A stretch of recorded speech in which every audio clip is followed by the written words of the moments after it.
ఎల్లుండి day after tomorrow Baahubali చిత్రం release అవుతుంది. ఇది ప్రపంచవ్యాప్తంగా మన దేశంలో 6000 థియేటర్లు 6000 స్క్రీన్స్ అయితే నీకు ప్రపంచవ్యాప్తంగా ఇంకా 2000 స్క్రీన్లతోని ఓవరాల్గా 8000. దంగల్ అనే సినిమా కూడా మన ఇండియన్ మార్కెట్లో 5500 థియేటర్లో రిలీజ్ చేశారు.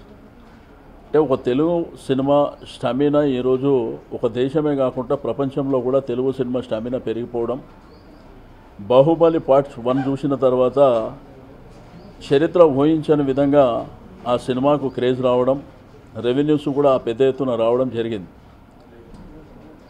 అయితే పార్ట్ 2 తీసేటువంటి సందర్భంలో కూడా మొన్న ఉత్తరప్రదేశ్ ఎలక్షన్లో మన ప్రధానమంత్రి గారు కట్టప్ప బాహుబలి గురించి మాట్లాడారు ఎలక్షన్లో. మొన్న మా అసెంబ్లీలో కూడా జరిగినటువంటిది.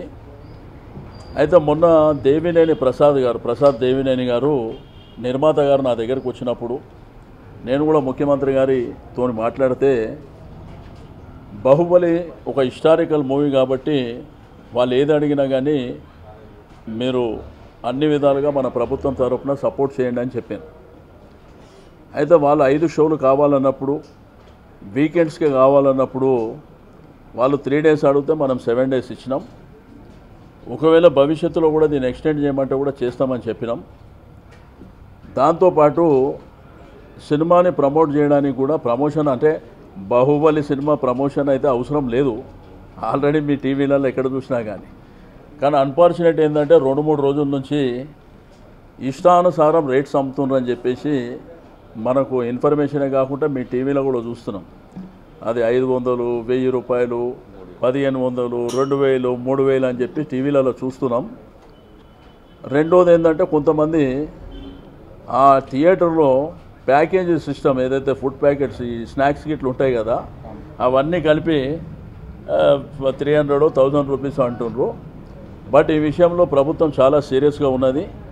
మీరు ఎల్లుండి నుంచి చూస్తారు పెద్ద ఎత్తున దీని మీద మాత్రం అక్కడ సంబంధిత అధికారులు మాత్రం ఈ విషయంలో చాలా సీరియస్గా ఉండడం జరుగుతుంది. నిన్న కూడా అత్యవసర సమావేశం ఏర్పాటు చేసినాం. ఒకటి ఏంటంటే సినిమాని ప్రమోట్ చేస్తాం ఒకటి, దాంతోపాటు సినిమాని చూసేటువంటి ప్రేక్షకులకు మాత్రం ఇబ్బందులు సృష్టించి గవర్నమెంటు ఏ రేట్స్ అయితే ఫిక్స్ చేసిందో ఆ రేట్లు కాకుండా ఇష్టానుసారం చేసుకుంటూ పోతే మాత్రం చాలా సీరియస్గా యాక్షన్స్ మాత్రం ఉంటాయని చెప్పి నేను ఈ సందర్భంగా తెలియజేస్తున్నా. నిన్న స్పెషల్ మీటింగ్ కూడా కమర్షియల్ ట్యాక్స్ కానీ, పోలీస్ డిపార్ట్మెంట్ కానీ, సినిమాటోగ్రఫీ, ఎఫ్టీసీ మరి అందరితో కూడా నిన్న అత్యవసరంగా మీటింగ్ పెట్టుకోవడం జరిగింది. ప్రభుత్వం మాత్రం ఈ విషయంలో చాలా సీరియస్గా ఉంటుంది. ఎందుకంటే ఇప్పుడు సినిమా మంచి ప్రమోషన్ పిక్చర్ ఒకటి, వాళ్ళ ప్రమేయం లేకుండా థియేటర్ల వాళ్ళు ఇష్టానుసారం కొన్ని థియేటర్లు, అన్ని థియేటర్లు అనని కానీ కొన్ని థియేటర్ల వాళ్ళు ఇష్టానుసారం చేసుకుంటారు. రేపు మరి యాక్షన్ స్టార్ట్ అవుతుంది డే ఆఫ్టర్ టుమారో కాబట్టి దానికి బాధ్యత కూడా మీరే వహించవలసి వస్తుంది. అది మాత్రం నేను చాలా క్లియర్గా చెప్తున్నా. Thank you. ఇప్పుడు మనం ఎక్కడ బెనిఫిట్ షోకు పర్మిషన్ ఎక్కడ ఇవ్వలే, మనం ఇచ్చిందల్లా 5 షోలకు పర్మిషన్ ఇచ్చినాం. కాబట్టి నేను అదంతా ఫాలోఅప్ చేస్తున్నా. ఇప్పుడు వాళ్ళకి ఏంటంటే ఇష్టానుసారం, ఇప్పుడు బెనిఫిట్ షో అంటే ఎవరికి బెనిఫిట్ చేస్తున్నారో అర్థం కాలేదు నాకు. గతంలో కూడా బెనిఫిట్ షో జరిగినాయి, ఒక కాస్ట్ పెట్టుకొని చెప్తున్నారు కానీ ఏ కాస్ట్కు కూడా ఏ పర్పస్ కూడా వాళ్ళు డబ్బులు ఇస్తలేరు. కాబట్టి ఆ విషయంలో చాలా సీరియస్గా ఉంటాం. మరి జరిగే పరిణామాలు కూడా ఆ థియేటర్స్ వాళ్ళు ఆలోచించుకోవాలి. అందరూ చేస్తలేరు, కొంతమంది చేస్తున్నారు. ఈ విషయంలో మాత్రం చాలా సీరియస్గా ఉంటాం. ఎందుకంటే ఇక్కడ ప్రభుత్వం ఉన్నది, అది గుర్తుపెట్టుకోవాలి. అంతేగాని నా ఇష్టానుసారం నీ ఇష్టానుసారం నువ్వు చేసుకుంటూ కూడా సమంజసం కాదు.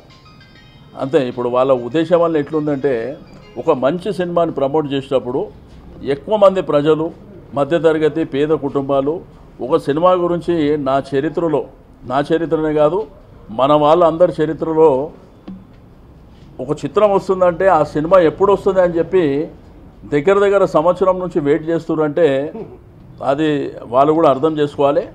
ఎందుకంటే మీరు 5,000, 3,000, 2,000 అంటే ఇక సామాన్య మధ్యతరగతి కుటుంబాలకు అందుబాటులో లేకుండా ఉంటే మాత్రం అది మీకే ఇబ్బందికరం అని చెప్పి నేను ఈ సందర్భంగా తెలియజేస్తాను.